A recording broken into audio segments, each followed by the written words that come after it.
Paz do Senhor, meus queridos irmãos, amigos, prazer estar com vocês mais esta oportunidade a fim de estudarmos a Santa Palavra de Deus. Hoje estamos aqui retomando a nossa lição. A lição de número 2 acabou não sendo gravada, em virtude que coincidiu com os dias de descanso. Eu estava um pouco ocupado em descansar, se é que eu posso usar essa expressão, ocupado em descansar. Então não foi gravada a aula de número 2, porém agora estamos retomando a partir da lição de número 3, esta que já está aparecendo aí na sua tela. Então, lição 3, o título é A Natureza da Igreja. E o texto áureo está em 1 Coríntios, capítulo 12, e versículo também de número 12.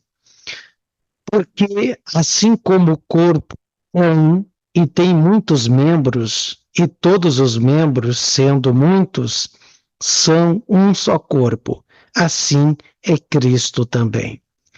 A verdade prática, conhecendo a Igreja em sua natureza, nos conscientizamos da importância de fazer parte dela. Temos agora a leitura bíblica em classe, que você pode acompanhar aí na sua casa, na sua revista, ou também na sua Bíblia. Em 1 Coríntios, capítulo 12, versículo do 12 ao 27. Nós vamos entrar logo para o comentário e deixar aqui nosso parecer, também nosso breve comentário, claro, e tentando interpretar o que está sendo dito nesta lição. A introdução diz, acompanhe um ponto vermelho aí na sua tela, onde eu estarei fazendo a leitura. O estudo sobre a natureza da Igreja deve analisar aquilo que ela é e, em essência, o que define uma Igreja genuinamente cristã. Evidentemente que há muitas características que mostram o que é uma verdadeira igreja. Contudo, para nosso propósito aqui, trataremos apenas de algumas delas. Por isso, nesta lição, veremos que uma igreja genuinamente cristã é confessional, ou seja, ela se fundamenta na palavra de Deus, tem uma dimensão local e universal. Ou seja, existe tanto na forma visível como invisível. E, finalmente, a igreja genuinamente cristã é una, isto é, não é dividida, pois sem unidade não há igreja. Bom, aqui nós temos algumas verdades que eu quero já, nessa introdução, ir pontuando, destacando aí na sua tela, porque são palavras-chave para a explicação desta lição. Bom, uma igreja genuinamente cristã, ela está fundamentada na palavra de Deus. Perceba aí na sua tela que eu grifei em vermelho a palavra de Deus. Sem palavra de Deus não há igreja. Nós não somos fundados ou fundamentados em tradições, como há determinadas religiões. Temos algo de tradição em nosso meio, até temos, mas a base do nosso credo, a base doutrinária da Igreja do Senhor Jesus é a palavra de Deus. Outro sim, mais à frente aqui, na continuação da leitura, temos outras verdades que são necessárias aqui pontuarmos também. Uma igreja, ela existe tanto na forma visível como invisível. Ou seja, alguns poderão entender que a igreja é o templo, o prédio, o salão social, secretarias, tesouraria, casa pastoral, congregações. Isto é a parte visível da igreja. Mas existe a invisível, que é o corpo místico do Senhor Jesus, a parte espiritual, é um organismo vivo. Isto também é igreja. É aquela que expulsa demônios, que prega a palavra, que está focada nos estudos da palavra de Deus. Então, tudo isso compõe uma igreja, que ela é também una, ou seja, a igreja, ela tem uma unidade, ela não pode ser dividida, porque se for, está descredenciando, desrotulando o que é realmente uma igreja. Vamos adiante aqui que o comentário ele vai ficando mais focado. Ponto de número 1. A natureza da igreja na sua dimensão confessional, fundamentada na palavra de Deus.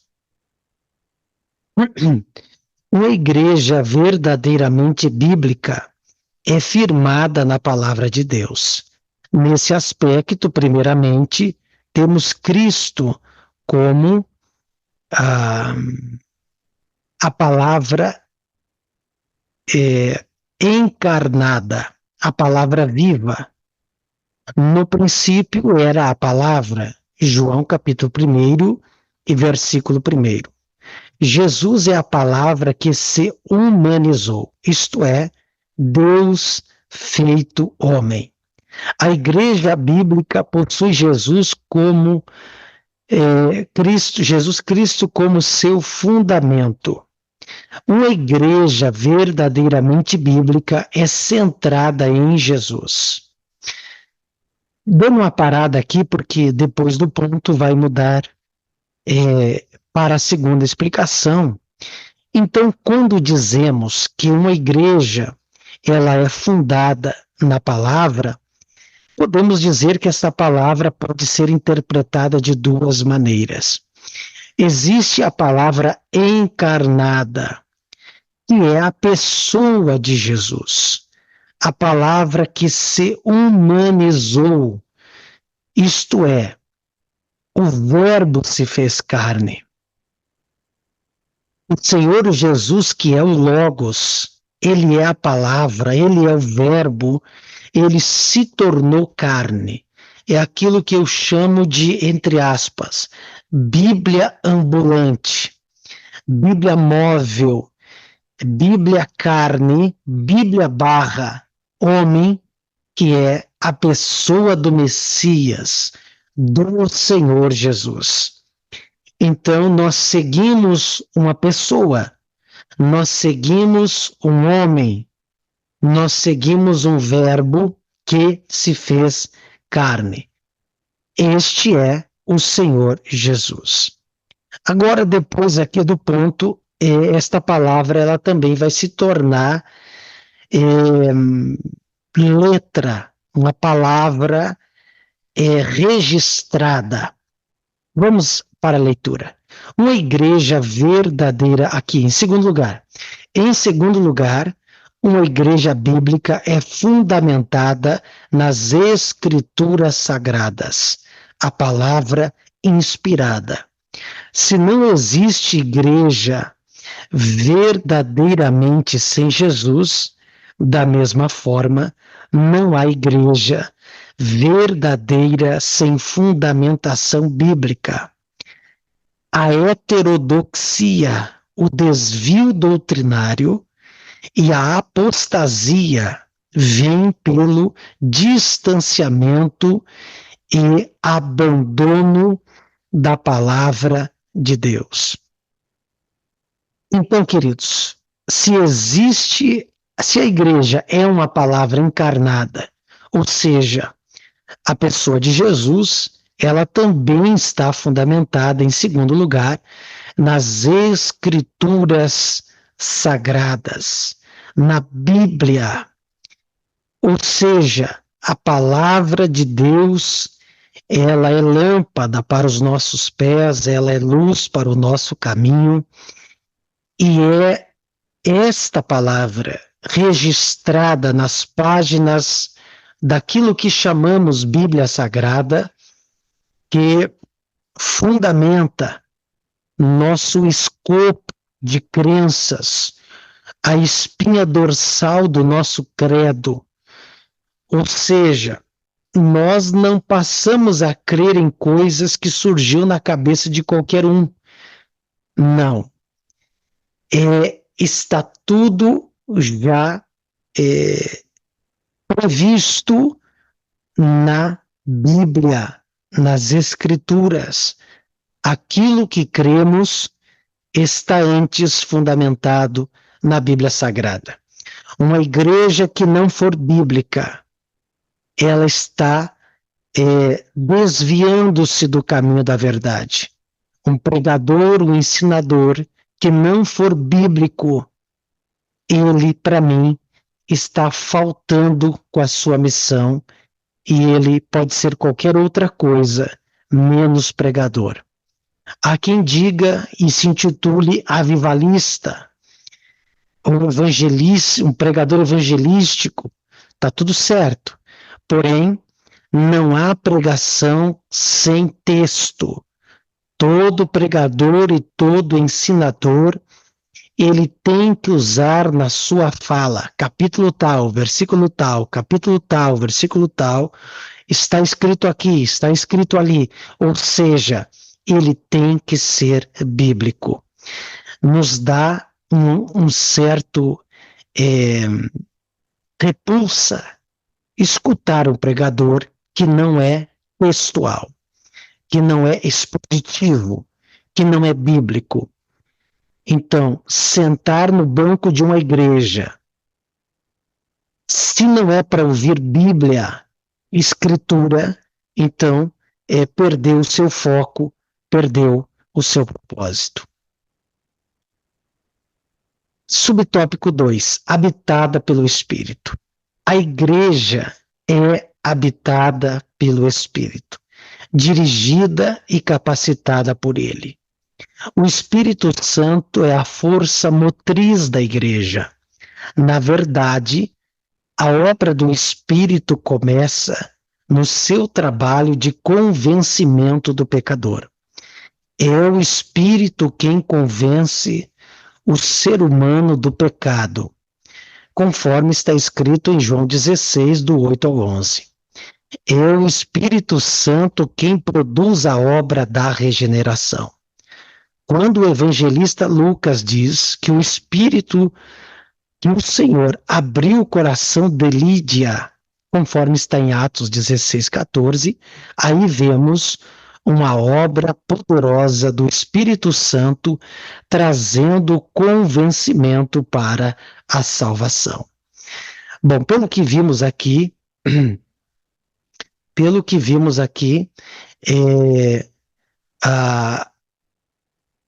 a igreja, ela é habitada pelo Espírito, então ela é habitada, eu vou salientar aqui, ela é dirigida pelo Espírito Santo, ele que é a força motriz da igreja.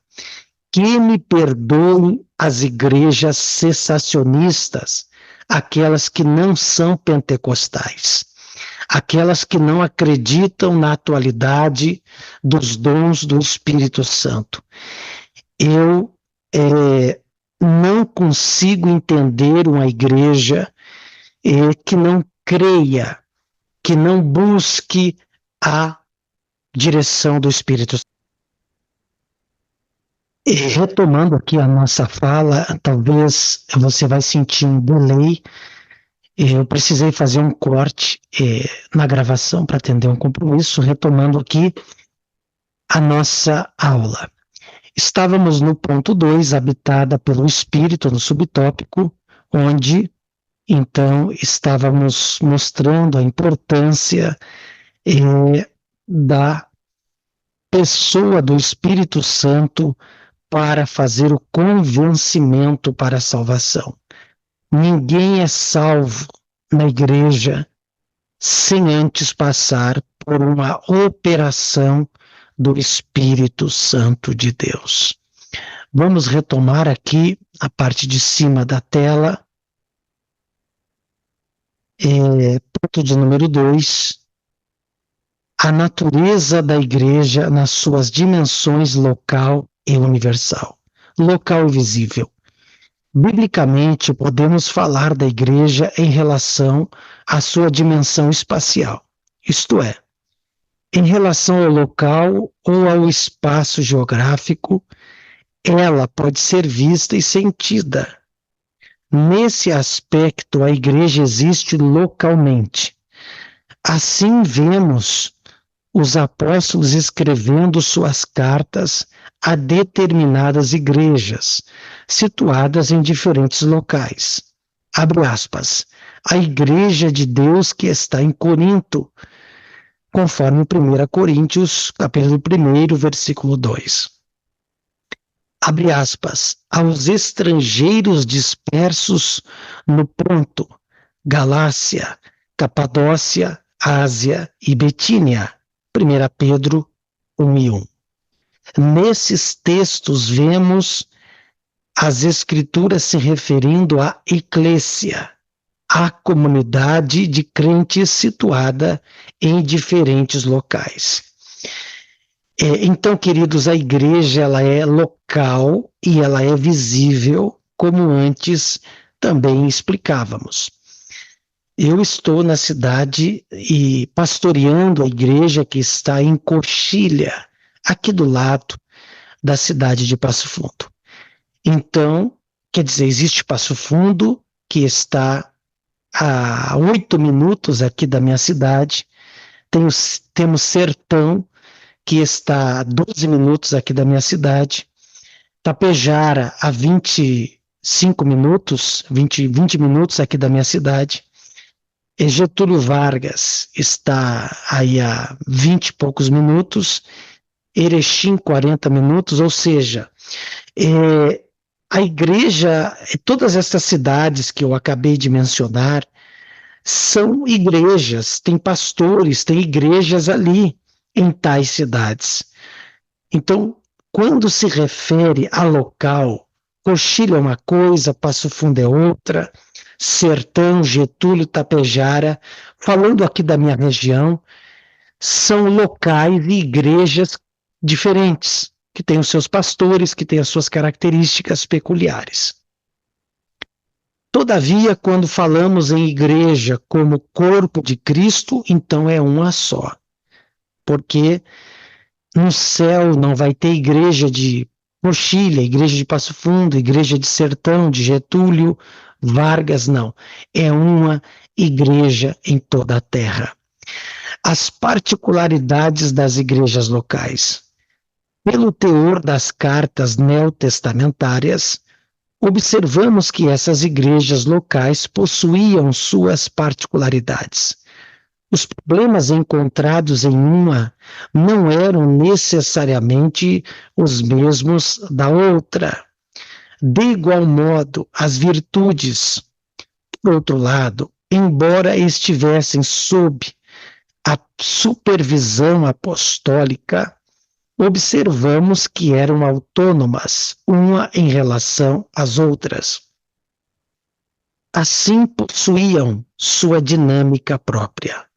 Um método que funciona em determinada igreja pode ser inadequado em outra. Então, perceba que são particularidades e características de determinada igreja local. Uma tem o culto de ensino na terça, o outro vai ter na quinta, como é aqui no meu caso. Uma vai ter uma liturgia talvez um pouquinho diferente da outra, porque São situações diferentes, pessoas, hábitos e características de cidades diferentes. Então, é preciso pontuar e registrar isso. Agora, aqui no subtópico 3, universal e invisível. Assim como a igreja existe em sua dimensão local, existe também na sua dimensão universal. Somos conscientes da existência da igreja local, pois dela fazemos parte. Contudo, nem sempre é fácil se dar conta do aspecto universal da igreja, que nesse sentido a igreja não está limitada ao espaço geográfico ou físico. Assim, a igreja universal e invisível é formada por todos os cristãos regenerados, que estão em todos os lugares, e por aqueles que já estão também na glória, não se limitando somente à dimensão terrena. Aqui é importante se diferenciar igreja de denominação. Numa cidade, por exemplo, pode haver várias denominações, contudo, somente há uma igreja. A igreja a igreja é divina, as denominações são humanas. As denominações podem ser temporárias. A igreja não. As denominações podem desaparecer, mas a igreja ou desaparecer. Mas a igreja é indestrutível. Convém dizer que nem todo grupo que se diz cristão pode ser visto como fazendo parte da igreja cristã. Há grupos que se autodenominam igrejas, contudo, são sinagoga de Satanás. Entretanto, o que fará com que uma igreja ou denominação seja cristã é a sua fidelidade a Cristo e às Escrituras Sagradas.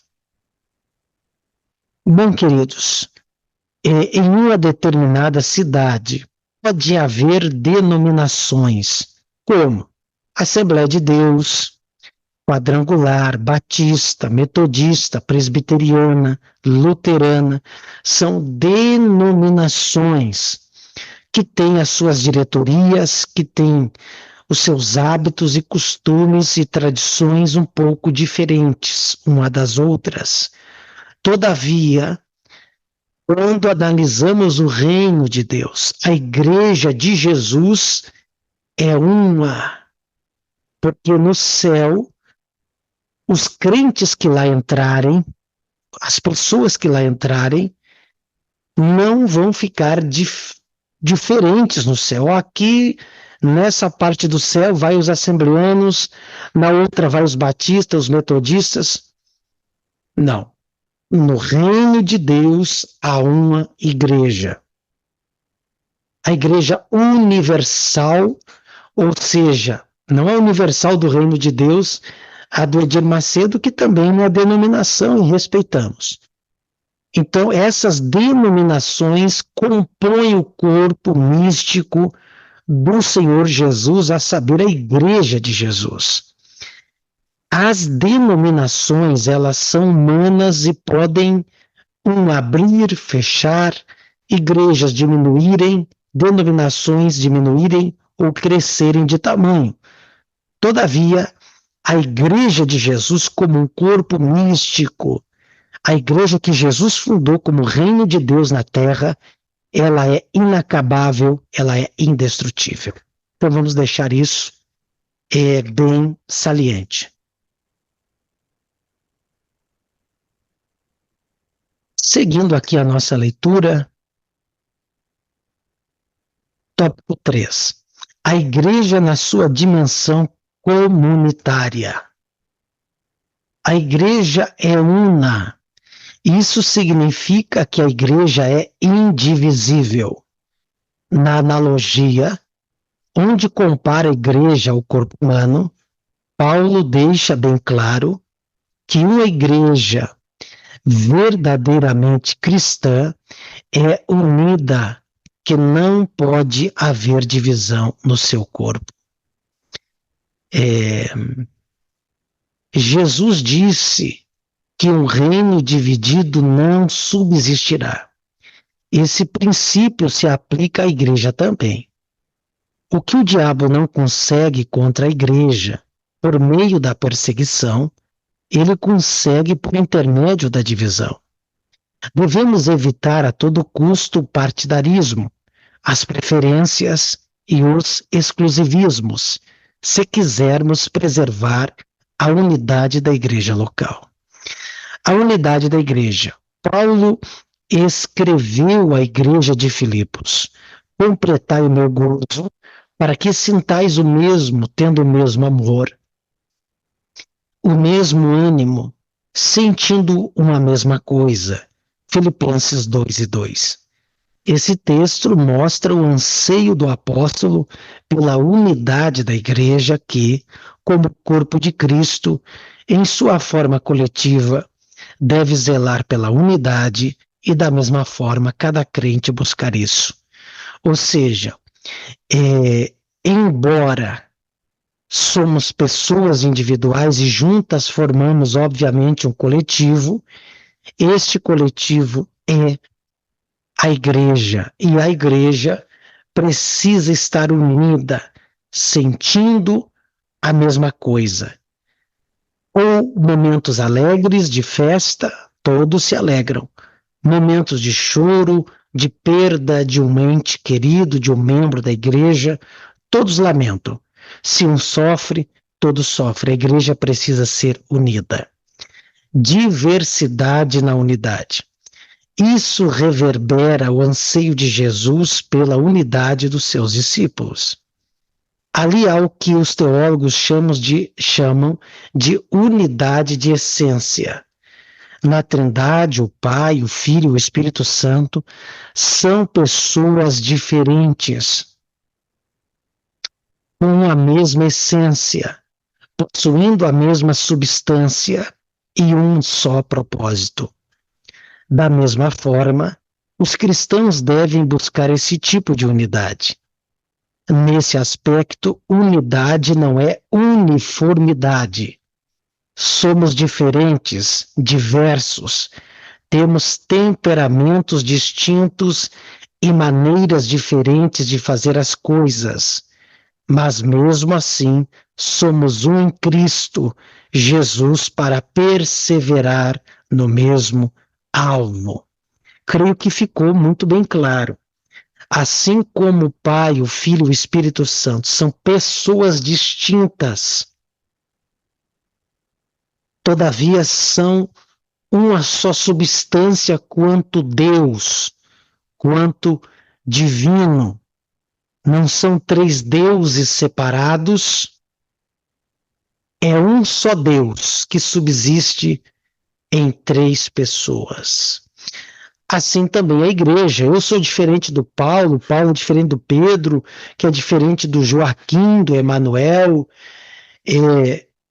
do Glicério, citar o nome aí do meu pai, da dona Cleia, minha mãe. Então, quer dizer, somos diferentes, minha esposa Aline, meus filhos, somos diferentes quanto pessoas, mas um só como corpo místico, como igreja do Senhor Jesus. Conclusão. Chegamos ao final de mais uma lição bíblica, a qual aborda a natureza da igreja.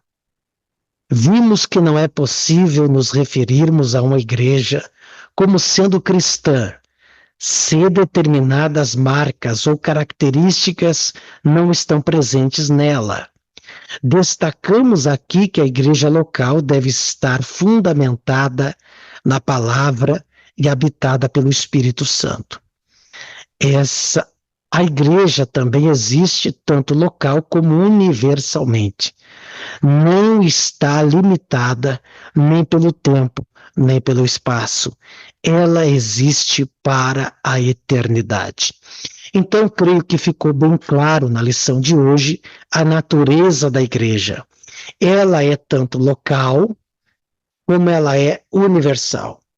Local, porque tem uma cidade, cada igreja tem o CNPJ, ela tem o seu pastor presidente, ela tem a sua diretoria, ela tem a sua característica que lhe é peculiar, tem as denominações quadrangular, batista, Assembleia de Deus, metodista, presbiteriana, ela tem as suas características quanto local. Isso é o ponto A. Ponto B, ela é universal, porque todas essas igrejas do ponto A, elas compõem no ponto B um só corpo, um só reino, um só Senhor, um só Deus. É isso que esta lição foi aqui debatida. Obrigado por ficar até aqui comigo, conosco, convidando você já para estar atento que na lição 4 será gravada, ministrada e colocada aqui em nosso canal para que você assista, e o tema será a Igreja e o Reino de Deus. Obrigado por ficar até aqui comigo, Deus abençoe a sua vida com muita sorte de bênçãos. Grande abraço, Deus abençoe em nome de Jesus.